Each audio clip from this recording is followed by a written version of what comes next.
Let me move this on so we can see our notes. Even smaller. We don't need to see ourselves very much. Yeah.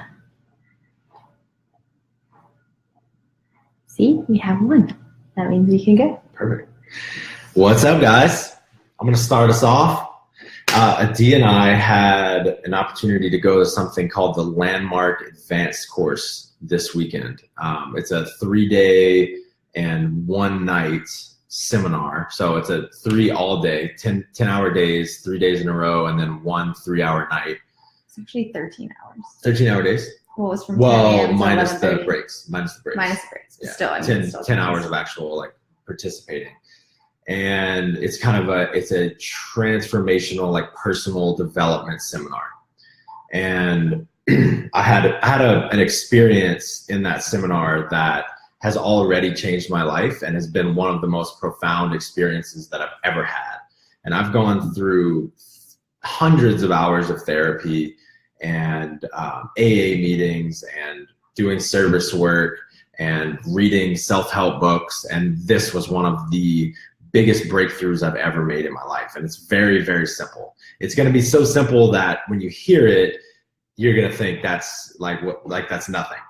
I'll tell you more about it. But knowing something and living something is two totally different things. Exactly. Like all of you guys knew how to eat healthy before you joined this program, or you knew a bunch of things before you joined this program, but actually living it is different. So that's what he's going to do. And so what this did is this put us into action. And so I went into the seminar really feeling like I had an amazing life. I have an amazing wife and dog and career, and I play and I rejuvenate, and I really felt great going into that weekend.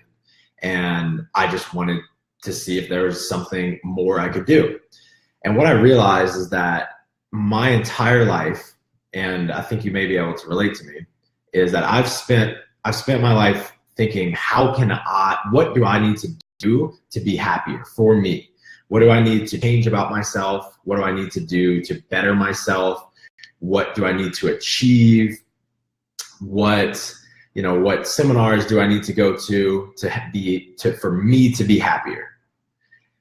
Also, I operated out of a standpoint of what can you do to make my life better? Every relationship, whether it's business, friends, family, what can you do for me to make me happier? And I think I'm actually a good friend, but I'm still very, very centered on what other people can do for me. Even if I'm being a good friend, how is this going to impact me? Essentially. And so the breakthrough was, the key to living a happy and fulfilled life is to stop focusing inward and start focusing outward. The seminar put us into action immediately, into showing up for the people in our lives and standing up for what could be possible for them. So what is something that they want to do in their life but aren't doing?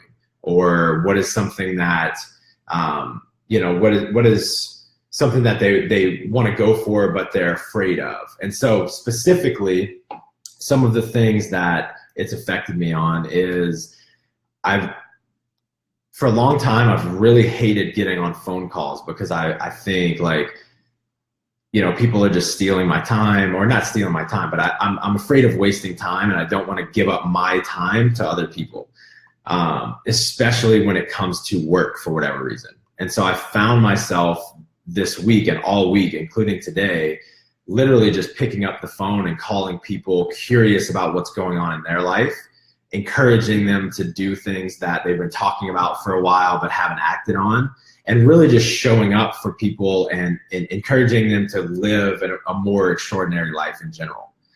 I've had some conversations, some hard conversations, calling people out on ways that I see them not acting in line with their values. And so the reason that that part has been a breakthrough for me is a lot of times I see where people are not being who they say they want to be, but I don't want to bring it up because I don't want them to get defensive, think I'm an asshole, and like take it out on me. And so I protect myself and don't put myself out there to stand up for other people.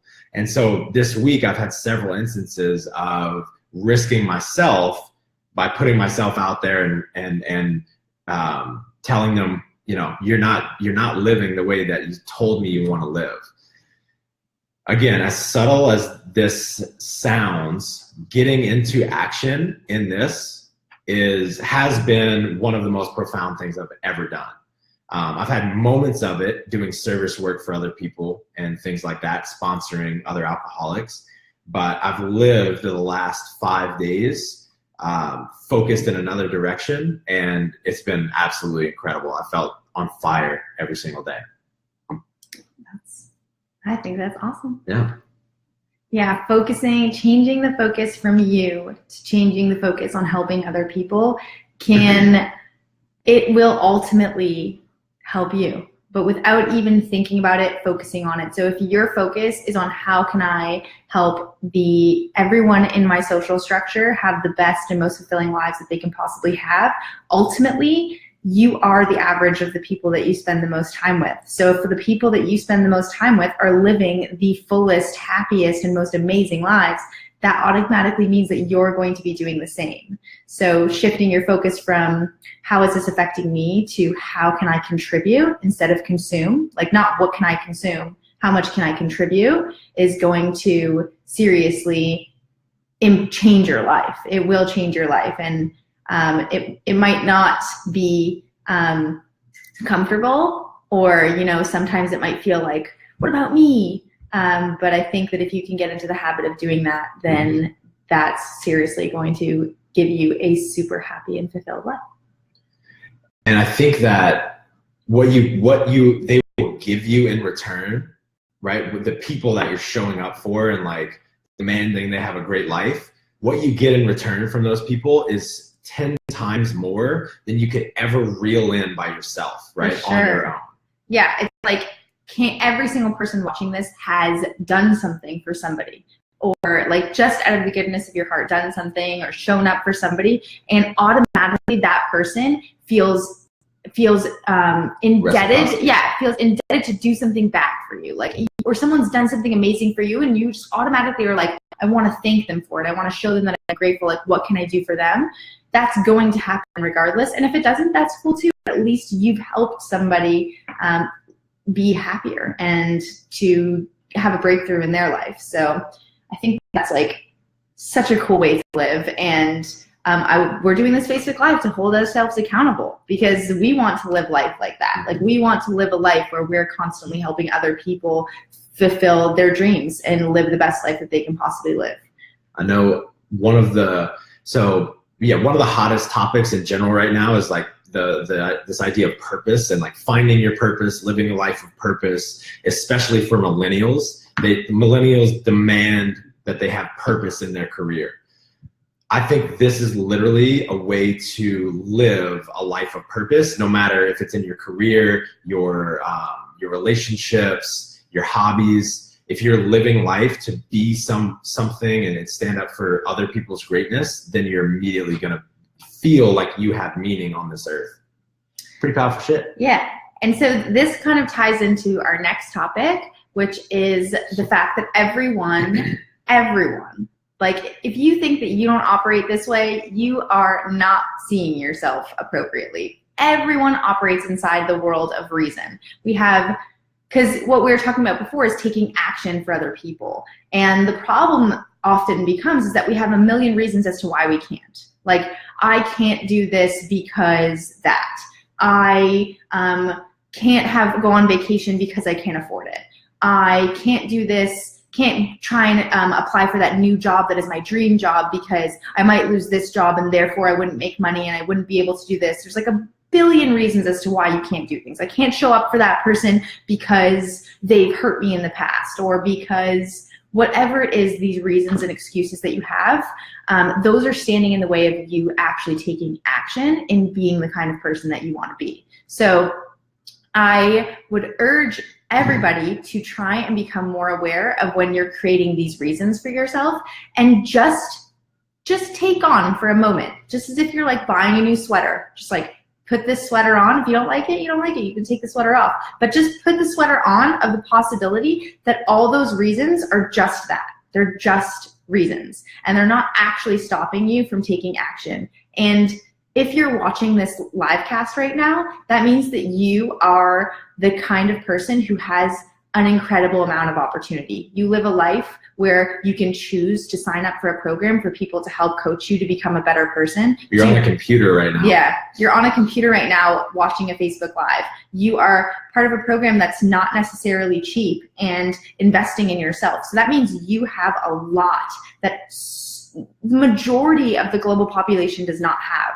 So all of those reasons that you've created stopping you from doing things that you really want to do are just reasons, and you can take action. And I think a lot of people, well, I know a lot of people are serious. Those are real to them. Those reasons are definitely feel real, and the fear that comes with taking action is real, but those are never going to go away. If anything, the reasons are going to continue to pile up and pile up and pile up, and you're going to end up at a certain point in your life where you're not going to be able to achieve the things that you want to achieve, or you're not going to be able to be the person that you want to be. And one great person who explained this in a way that I love was Ariana Huffington, the creator of the Huffington Post. She talked about how when you're young, opportunities are endless. You can dream about being whoever you want to be, about achieving whatever dream that you want to dream. But as you get older, time starts running out,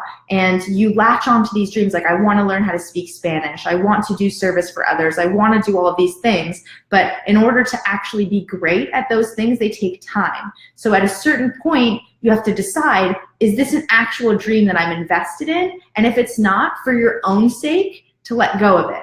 Because if you keep dreaming of something that you're not actually going to take action on, then you got to let go of it. If you're going to keep those reasons, then it's okay. It's almost like freeing. It's like cutting shackles. Like, you're not actually going to do that, so just let go of it and focus on the ones that you really are going to do. So an example, I've dreamed about becoming a great dancer my whole life. I've always wanted to be amazing at dance. And I keep having all these reasons why I can't do dance. I don't have time. I go to the CrossFit gym. Dance is not as good of an exercise as it is CrossFit. And I have all these reasons why I can't be a good dancer. But if that really is something I want to do, then I just have to take action towards it, or I have to let go of the dream and not commit to it. So I decided I was going to take action. I signed up for 2 private training sessions this week to just motivate me. And then I have all of the beginner classes scheduled on my calendar, so I see them when they fit into my schedule. And I'm just going to show up. And that's my goal, because I'm not going to give up on that. But I also want to learn how to speak Spanish. I could probably let go of that. Like, I'll be okay if I don't know how to speak Spanish by the end of my life. So that's a dream that I can let go of, and I urge you guys to do the same. But the whole point of why I started this was that we operate in this world of reason, all of these reasons, and they are just reasons. And if you do take action, you might fail. It's possible. You might try and go for that job and lose your current job and not get that job that you were dreaming of. And you're going to have to figure it out. But just based on the fact that you're watching this Facebook Live, that you're part of this program, it means that you likely have the resources to figure it out, and you'll actually be okay. And have confidence in yourself that you're very smart. You have tons of skills and resources, and it's going to work out. Because the other option is you might succeed. Like, you might actually get that dream that you dream of. You might fail, and then it might lead you in another direction of another job that's different than the one that you hate right now. Or your life could stay exactly the same, and you could be complaining about the job that you have and not go for the job that you dream of. So those are really your options. So when you really think about it, taking action, although it's scary, it's kind of your only option to live a happy and fulfilled life.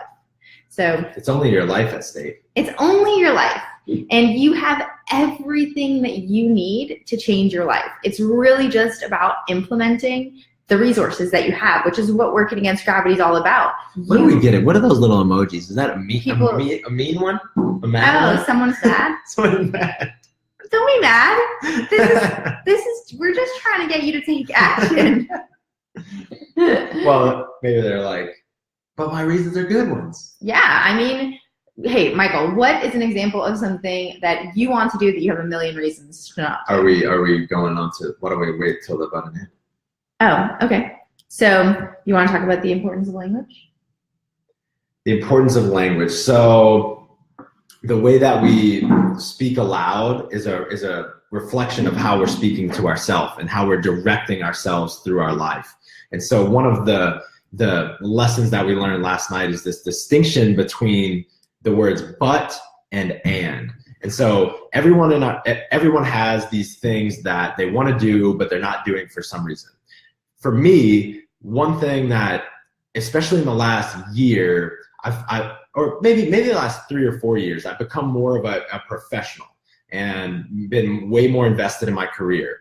And so very recently, I feel like I don't feel as youthful. I don't feel like I have as much joy in my life, and I want to play more. I want to have a lot more fun, right? I want to have like more exciting, thrilling moments. And this is where it comes in. What keeps happening is I think I want to have more fun, but I have so much work to get through. And so what we learned, and so what happens when we use that word is everything before the but becomes impossible, because we have this thing that is suddenly more important, right? That's stopping us and makes it impossible to do whatever it is we want to do. Right. We want to do this, but this. So therefore, the thing before the but is immediately impossible. It's like, but this, and this isn't going to change. I still have all this work to do. So therefore, I can't have fun. I want to have fun, but I have a ton of work to do. The work's not going away. So the but literally puts it out in the world that you can't do what you said before. Yes, Rachel, that's where we have been. We were at the advanced course. All right, where did this go? What did it say? It said, yeah, it sounds like you have been immersed in a self-development course. Yes. We completed not just the Landmark Forum, we completed the Landmark Forum advanced course this past weekend. Where were we? But and. Mm-hmm. So the but connects two things that are completely unrelated. Me wanting to have fun has nothing to do with the fact that I have a lot of work to do, right? And so by simply replacing the but with an and, both of those things can still exist, and I can figure out a way to still have fun. So my solution last night, as I'm hearing this, is I'm gonna write down a list of all of the fun things to do in Austin. We haven't been here quite a year, so I don't even know what those things are. So I'm gonna research, I'm gonna have a long list, and I have an assistant that I work with, and I'm gonna have her put in to my days certain activities that I'm just gonna go and do. And for some of you might be thinking like, that sounds so silly, you need an assistant to do that. That way I'm going to follow through on it, and I'm not gonna get to, I might have some free time on a Thursday night. I'm not gonna get there and give myself an excuse like I just have so much work, because I've already put it into my schedule. Right, yeah. Yeah. So I encourage all of you to think about one thing in your life that you want to do right now that you just thought of, or something that you've been thinking about for a long time and you haven't been able to. Figure out what that but is, right? I want to learn how to ski, but I don't know, but I can't take that much time off of work. I want to learn Spanish, but I don't know what the best course is. Figure out something that you want to do in your life and what the but is. Replace the but with an and figure out a way to get what you want. Yeah. And notice when you really distinguish that but is affecting you, the word but, you're going to start hearing it come up in your conversation. So, I would love to go out for dinner with you, but I have this. And if you change it to and, so I would love to go on a date with Michael, but I have a lot of work to do. If I change it to, I would love to go on a date with Michael and I have a lot of work to do, that all of a sudden completely shifts things to the point of now I have an opportunity to find a solution. I want to go on a date with Michael and I have a lot of work to do is how do I get enough work done so that I can go on a date with Michael, versus I want to go on a date with Michael, but I have a lot of work to do. Immediately it means I can't go on a date with Michael. Yeah. It just completely changes the way that your mind is going to start thinking about those two scenarios that literally have nothing to do with each other. But human beings, we just connect them. We connect them automatically so that we stop ourselves. Like, you are stopping yourself from living the life that you want to live. So when we hang up, and we will remind you of these actions after, but write down one thing. I want to do this, but blank, replace it with an and take action on something to get you closer to what you want. Mm-hmm. And what would be super awesome was if you decided that you were going to, if you decided that you were going to take action on something that you haven't taken action on, post it in the comments of this video and tag us and let us know, because we would love to share in your success and joy around that. I would love to hear if this conversation, maybe motivated you to take some action on something that you haven't been taking action on. And I know that every single person watching this, if you have nothing in your life that you're like, I want to do that, but I'm not taking action, you're lying. It's just not true. Maybe. But if that's the case, then help other people get that too. Mm-hmm. So the second action is figure out one person in your life that you see that they could have something in their life, but they have some kind of blockage, right? They keep telling you that they want to lose weight, but they don't go to the gym, or they keep telling you they want to lose weight, but they haven't signed up for WAG yet. Whatever. Figure out someone in your life, close to you, not close to you, at work, at the gym, wherever, that you could stand up for them taking that action, or them realizing their excuses, or whatever it may be, and make the call, or go see someone face to face. Write it down, make it happen.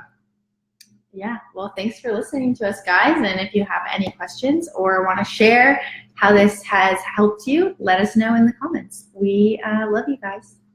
Later.